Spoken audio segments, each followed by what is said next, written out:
Last year, my wife and I became net worth millionaires, and if I'm being honest with you, I would have expected our lifestyle to look extremely different once we became millionaires. But the reality is, we still stress out about retirement, we drive a Ford and a Honda, and we second guess a lot of the decisions that we make when it comes to spending our money. And we're not alone. Out of the 24 million Americans that are millionaires, about 70% don't feel like they're actually wealthy. In fact, about 1/3 of Americans who are millionaires don't even feel like they have enough money to retire. And so in this video, I wanted to break down some of the reasons behind why $1 million no longer feels wealthy, because I think it actually goes beyond the simple answer, which is that everything is so expensive. And I think that once you understand these reasons, it actually gives you the blueprint to becoming a millionaire yourself. Now, before I do that, I do want to acknowledge that $1 million today is not the same as it was in 2006. It's not the same as it was in 1996. It's not even the same as it was in 2020. The average home price has gone up 54% since 2020. The average used car price has gone up 53%,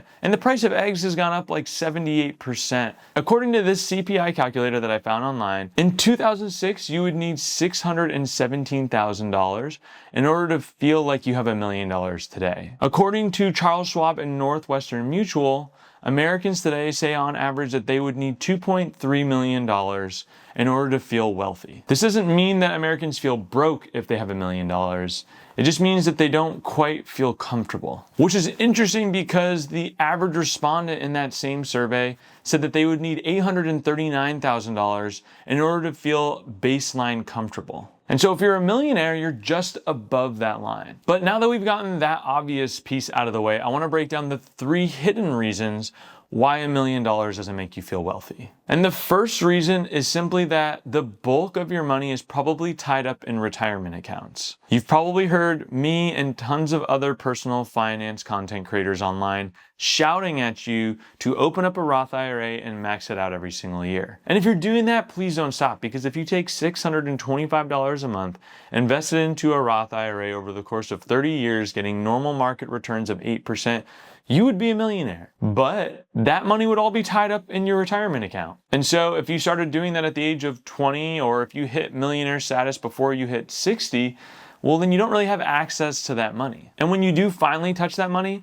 there's a high likelihood that you're not working anymore. And so you're probably going to be a lot more conservative with how you go about spending that money. But the crazy thing is that only 3% of Americans actually have $1 million invested in retirement accounts. In comparison, 10% of Americans are millionaires. And the reason for that delta is because of the second hidden reason, which is that people's net worth is tied up in real estate or their primary home. According to Dave Ramsey's study on millionaires, 2/3 of millionaires own their home outright, and on average, it makes up 1/3 of their net worth. And so that would mean on average, a millionaire family has a home that costs $333,000 that's paid off, and they have $667,000 in retirement accounts. This would be assuming that all of their money is either in a retirement account or in their home, and that's also not realistic. It's probably more reasonable to say that the person that has $667,000 probably has closer to $550,000 in retirement because they have money in their savings account or they have money in their checking account as well. And so if we do some basic retirement planning here, someone that has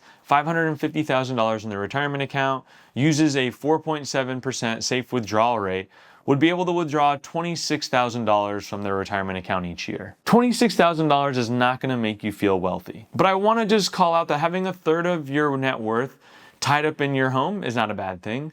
And having a bunch of money tied up in retirement accounts is also not a bad thing. Unfortunately, the third hidden reason is a bit of a bad thing, and that's just our fixation on other people. It used to be that you would compare yourself to people in your community. You'd compare yourself to your family, to your neighbors, to your friends, maybe your coworkers. Keeping up with the Jones was limited to the people that you saw every single day. Now, with the rise of social media, this applies to every single person in the world, which means that we don't just see celebrities on TV, we see people that look like us, that live very average lives, but for some reason have an insane amount of money and can afford to spend hundreds of thousands of dollars per month. And we start to normalize that and just feel like that's what normal Americans are doing. But we completely miss the reality when we see that, because 70% of Americans live paycheck to paycheck. The median household income is $80,000 per year. and only 50% of Americans have any sort of emergency fund. And the way that social media works is oftentimes people that are already watching that content are trapped in this echo chamber where that's all that they're seeing. They're just seeing a ton of people that are spending money and being really unrealistic with their money. And so they just think that that's completely normal. And so if you do want to feel richer, my biggest suggestion to you would be to just put down your phone. But before you do that, it would actually mean a lot to me if you could share this video with someone who really needs to work on their finances. And if that's you, then you should also maybe consider subscribing to this channel. Because I paid off $100,000 in debt in 2 years, and now I make videos like this one here to share my journey and help build as many middle-class millionaires as I can. Now, I shared those previous 3 reasons because I think that they're important lessons to help us understand how we can become middle-class millionaires. The first one is owning a home. As we talked about, 2/3 of millionaires own their home outright. And so if you own a paid-off home, that would get you almost halfway there. The average home today is about $420,000. Now, you could totally buy a home and make the minimum payments on that loan over the course of 30 years. But the problem is if you bought a $500,000 home, you put 20% down and you got a 6% interest rate, at the end of those 30 years, you would have spent an additional $463,000 just on interest. And that's simply because the 30-year loan is a profit machine. And so instead, what you're going to try to do is these 2 things. First, you're going to split up your mortgage payment into 2 monthly payments. So if your monthly payment is $2,400 a month, what you're going to do is you're going to pay $1,200 every other week. This is probably aligned to how you're getting paid anyway, so it's not going to feel vastly different. But what it is going to do is, as a result, you're going to make 26 bi-weekly payments or 13 monthly payments over the course of the year. So you're making 1 extra payment every single year. This one habit alone can knock 5 years off of your loan and decrease the amount of interest that you pay by $90,000 or lowering it by 20%. Now, the next thing that you're going to do on top of this is you're going to take your principal and your interest payment and you're going to divide that total by 6. And you're going to pay an additional $400 a month towards your principal. Because if you leverage both of these strategies together, you'd be able to reduce your mortgage by 12 years and knock off $202,000 from interest payments. But as we've called out, home ownership is only 1/3 of a millionaire's net worth. The other 2/3 is created by investing on a consistent basis. And so a good rule of thumb is to try to invest 15% of your gross income. That means that if you're making $100,000 per year or $8,333 per month, that you should be investing $1,250 a month. And the most effective way that you can do this is to have you and your partner each max out your Roth IRA. You and your partner can each put in $7,500 per year to your IRA, which if you combine that is $15,000. Now, if you're making $100,000 a year, $15,000 is 15%. Broken out on a monthly basis, that's $625 a month. Now, if you and your partner both started late, let's say at the age of 50, by the time that you guys turned 65, you would have $400,000 saved for retirement. But if you started at age 40, you'd end up a millionaire by 65. And if you started at age 30, stopped at age 60, you would have $1.5 million.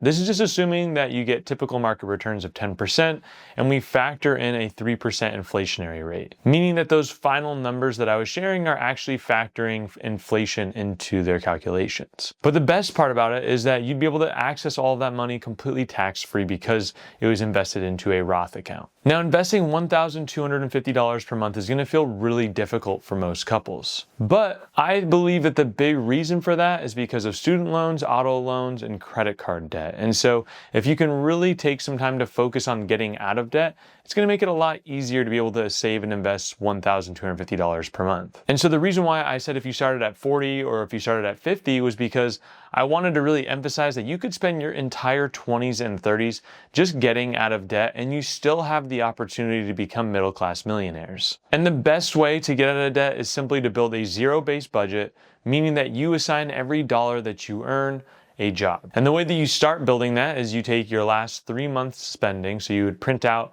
your bank and credit card statements, and you would look at where all of your money is going on a monthly basis so you can start to plan how much your future expenses are going to cost you and start to understand what's actually left over at the end of the month that you can allocate towards extra debt payments. The advantage of understanding how much money is left over at the beginning of the month is that this actually forces you to make the debt payments before you have an opportunity to spend it on something that you don't actually need. This applies to saving and investing as well. If you don't have debt and you're trying to get better at saving or investing, do it as soon as you get paid. That way you don't even get the opportunity to mismanage your money. But if you're focused on getting into debt, what you want to do is really focus on a debt snowball strategy. So you take that extra amount of money that you have to allocate towards debt, and basically what you would do is you would list out all of your debts from smallest amount to largest amount, and you would take that extra money that you have and you'd put it all towards the principal on the smallest loan first.